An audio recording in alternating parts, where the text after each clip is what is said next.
Pengertian praktik pengembangan media dan sumber belajar pada pembelajaran PAI adalah kegiatan guru dalam merancang, membuat, dan memanfaatkan media atau sumber belajar agar pembelajaran lebih menarik, efektif, dan bermakna bagi peserta didik. Tujuan pengembangan media dan sumber belajar di antaranya: 1. Membantu siswa memahami materi PAI dengan mudah. 2. Meningkatkan motivasi belajar. 3. Membuat pembelajaran lebih menarik dan kontekstual.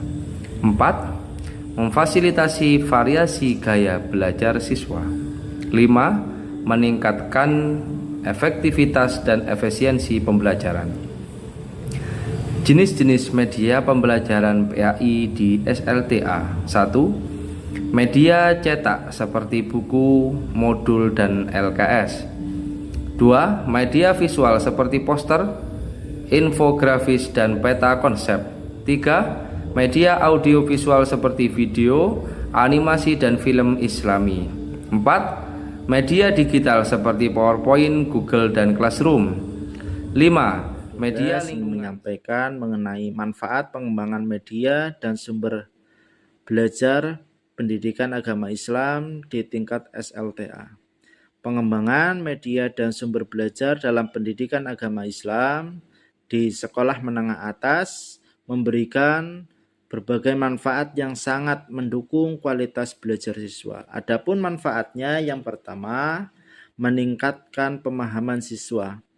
Media seperti video dan infografik mempermudah pemahaman konsep-konsep agama Islam yang kompleks. 2. Mempercepat proses pembelajaran. Media berbasis teknologi mempercepat penyampaian materi dan lebih efisien dibandingkan ceramah konvensional. Yang ketiga, meningkatkan motivasi dan minat belajar siswa. Media interaktif seperti aplikasi atau game edukasi membuat pembelajaran lebih menyenangkan dan mendorong siswa untuk lebih aktif belajar. Yang keempat, menyesuaikan gaya belajar siswa. Media yang variatif seperti gambar, teks, video bisa mengakomodasi siswa berbagai gaya belajar siswa. Yang kelima, meningkatkan keterampilan teknologi siswa. Penggunaan teknologi dalam pendidikan agama Islam membantu siswa mengembangkan keterampilan digital yang penting untuk kehidupan dan karir mereka. Yang keenam, meningkatkan kualitas guru.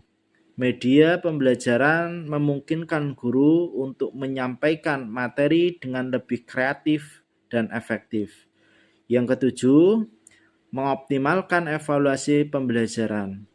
Media seperti tes online mempermudah guru dalam mengevaluasi pemahaman siswa secara efisien. Yang kedelapan ataupun yang terakhir, meningkatkan keterlibatan orang tua dan masyarakat. Platform pembelajaran yang terintegrasi memungkinkan orang tua dan masyarakat untuk lebih terlibat dalam mendukung pendidikan siswa. Demikian yang bisa kami sampaikan. Assalamualaikum warahmatullahi wabarakatuh. Langkah-langkah pengembangan media dan sumber belajar PAI di tingkat SLTA. Langkah-langkah pengembangan media belajar. 1. Mengidentifikasi kebutuhan sesuai dengan kurikulum mata pelajaran PAI dan karakteristik murid.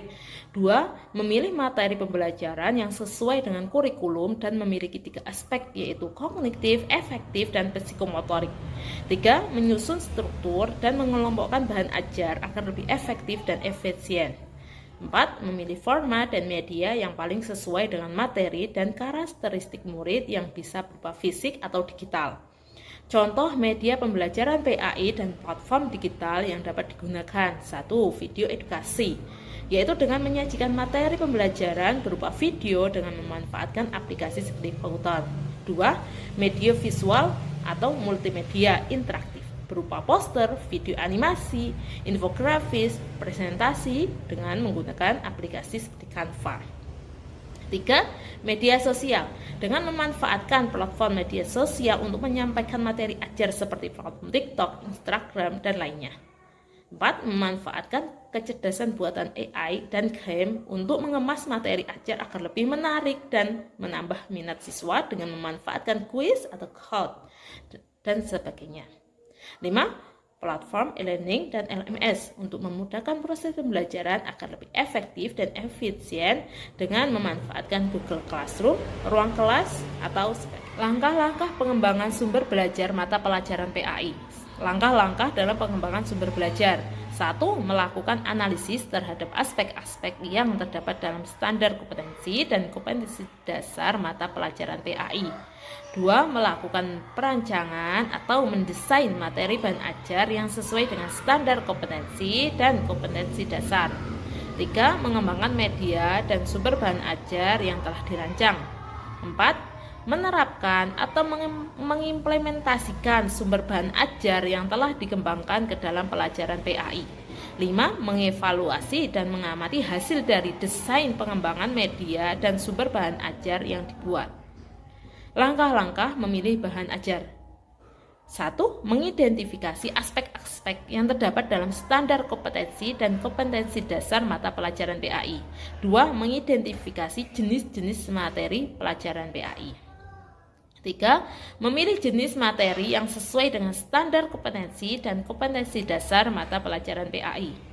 4. Menyusun struktur dan pengelompokan bahan ajar agar lebih efektif dan efisien dalam proses pembelajaran. 5. Memilih media yang sesuai dengan materi dan karakteristik pelajaran. 6. Pemilihan format dan media yang paling sesuai dengan materi dan karakteristik murid yang bisa berupa fisik atau digital.